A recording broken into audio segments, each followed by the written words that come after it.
Halo semuanya, kembali lagi ke YouTube channel Frendika Mahendra. Oke, di sini ada beberapa pertanyaan dari teman-teman di rumah. Ada salah satunya dari Mas Anton. Thank you, Mas Anton sudah nanya, kirim WhatsApp ya. Jadi teman-teman juga kalau mau nanya boleh.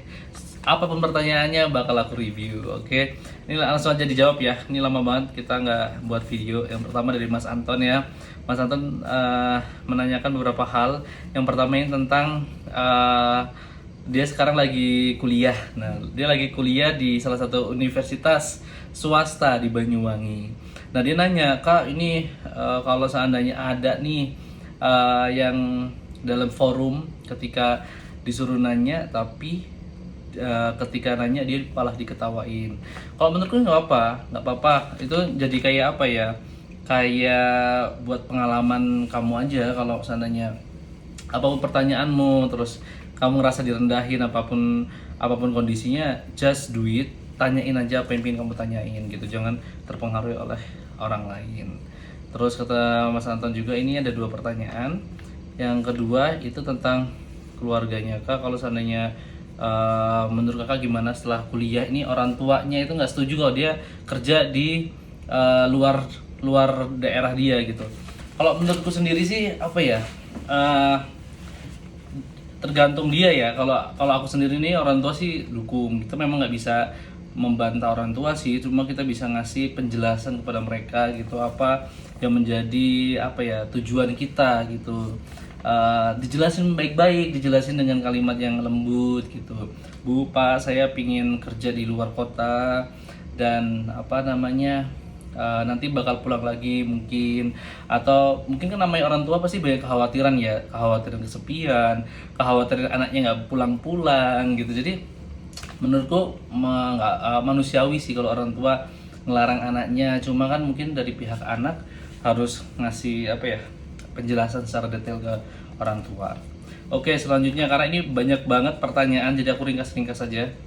Yang kedua itu tentang Santi, Mbak Santi. Halo Mbak Santi dari Madiun. Mbak Santi, ini pertanyaan tentang dia punya teman baru, dan teman barunya ini sama Mbak Santi itu sering dikenal-kenalin sama relasinya gitu. Nah, di suatu saat relasinya itu menawarkan bisnis kepada temannya Mbak Santi.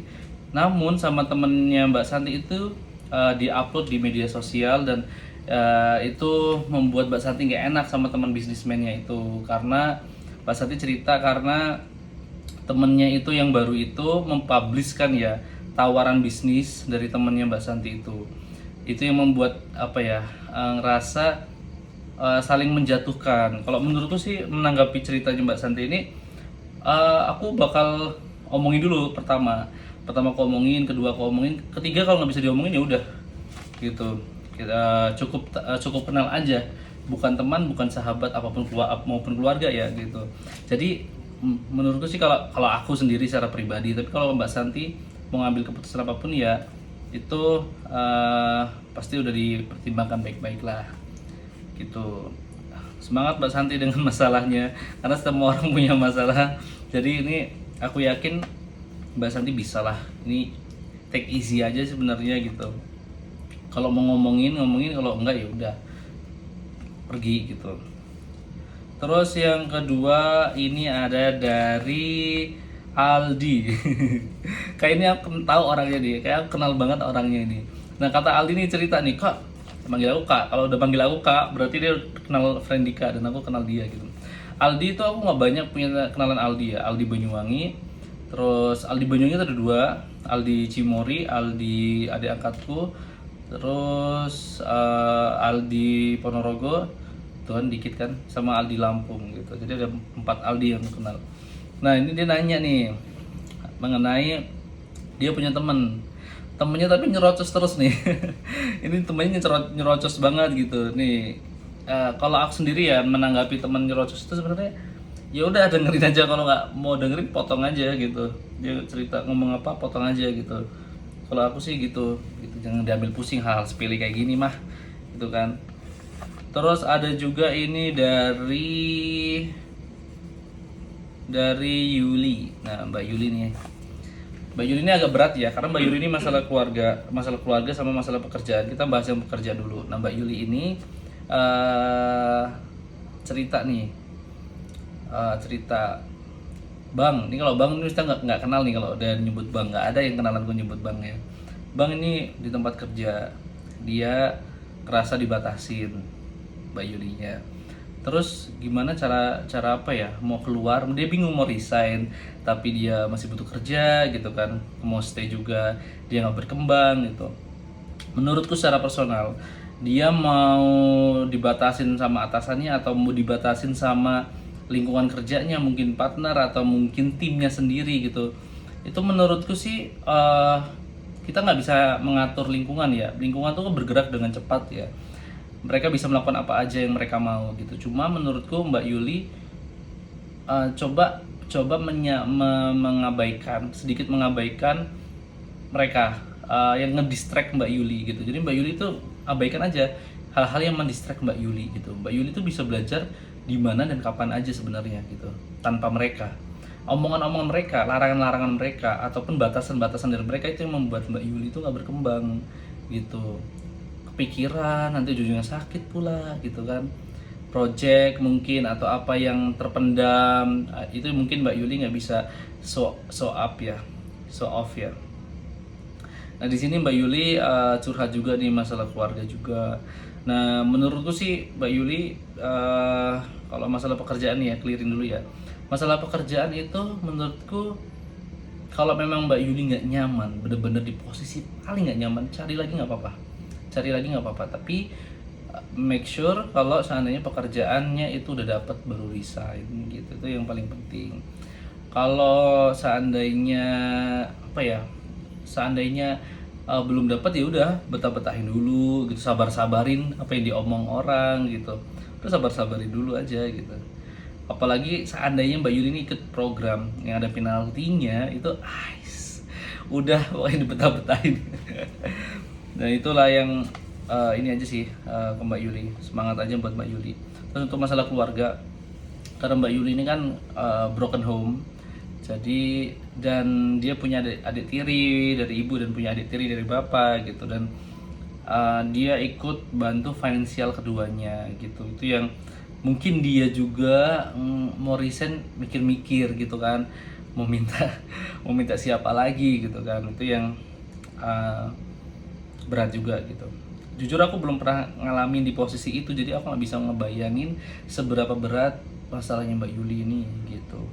Cuma pingin apa ya, sharing aja, kalau mau resign ya cari penggantinya dulu gitu. 2 pertanyaan lagi ya. Oke, kita baca ke 2 pertanyaan lagi. Yang ini selanjutnya ini dari si Nanda. Nanda ini cowok cewek ya? Nanda ini anak SMA nih. Nah ini kemarin ada bintang SMA di Banyuwangi. Nah bintang SMA di Banyuwangi itu sebenarnya kita awal Oktober itu udah selesai, ini udah selesai gitu. Dan itu untuk umum sebenarnya. Jadi teman-teman walaupun kita di Banyuwangi sendiri ada di 2 sekolahan, itu pun teman-teman yang di luar sekolah 2 itu bisa apply, bisa daftar. Jadi jangan apa ya, jangan sampai kelewatan sebenarnya kemarin. Cuma bisa di apa ya, dipikirkan lagi untuk tahun depannya. Jadi preparing dari sekarang, udah mulai temukan bakat teman-teman, terus cari, dalemin, latih gitu kan. Kemarin jujur bagus-bagus gitu, dari memuaskan lah dari Banyuwangi gitu. Terus juga anak-anak SMA-nya itu punya talenta. Kalau mereka nanya, "Kak, aku cuma bisa ini, cuma bisa ini." Gak apa-apa, ikut aja, apply aja gitu. Apply aja gitu. Jangan sampai nggak apply, karena itu jadi ajang kita buat ngasah apa ya, bakat kita gitu. Bakat kita asah terus dengan kompetisi, ujung-ujungnya nanti kita bakal bisa improve diri gitu. Terus yang terakhir nih, pertanyaan terakhir ya. Ini karena mau ada acara bareng-bareng sama Head of Area se-Jatim dan Bali Nusa. Jadi yang terakhir ini masalah serius sih. Ini dari Hilman. Nah ini Hilman pasti cowok ya. Ini soalnya ada temanku juga namanya Hilman di program angkatanku gitu. Hilman, tapi ini Hilmannya masih SMA gitu. Jadi ini agak serius ya. Dia sakit, tapi dia nggak mau ngerepotin orang tuanya. Terus dia kayak putus asa. Menurutku ya semua orang kan pasti pernah ngalamin sakit. Aku pun juga pernah ngalamin sakit kan gitu. Kalau secara pribadi dia memutus asa dan menyerah terhadap penyakitnya, ya itu memang mungkin yang sempat dialami oleh banyak orang gitu. Aku pun juga pernah sakit dulu gitu. Dulu aku pernah sakit waktu SMA itu. Semoga Mas Hilman melihat ya. Pernah sakit terus, aku sampai di apa ya, di kanan kiri itu ada keluargaku, pamanku sama adikku kalau nggak salah. Waktu itu kedua orang tua aku nggak ada di situ. Nah, waktu itu memang itu jadi apa ya, momen yang sangat-sangat tidak terlupakan, karena disitulah aku bisa lihat perjuangan adikku ngerawat aku gitu. Jadi ini Mas Hilman yang lagi sakit, kalau saya apa ya lagi capek gitu mikirin segala hal gitu, pikirin orang-orang yang sayang sama Mas Hilman. Udah itu aja, nanti semangatnya Mas Hilman pasti akan balik lagi, aku yakin itu sih Mas Hilman. Pokoknya pikirin yang sayang sama Mas Hilman gitu, dan cepat sembuh pastinya buat Mas Hilman dan bisa beraktivitas lagi. Oke, mungkin hari ini cukup itu untuk sesi jawab pertanyaan dari teman-teman. Nanti kita lanjut lagi di video selanjutnya. Jangan lupa buat like, comment, subscribe. Bye bye.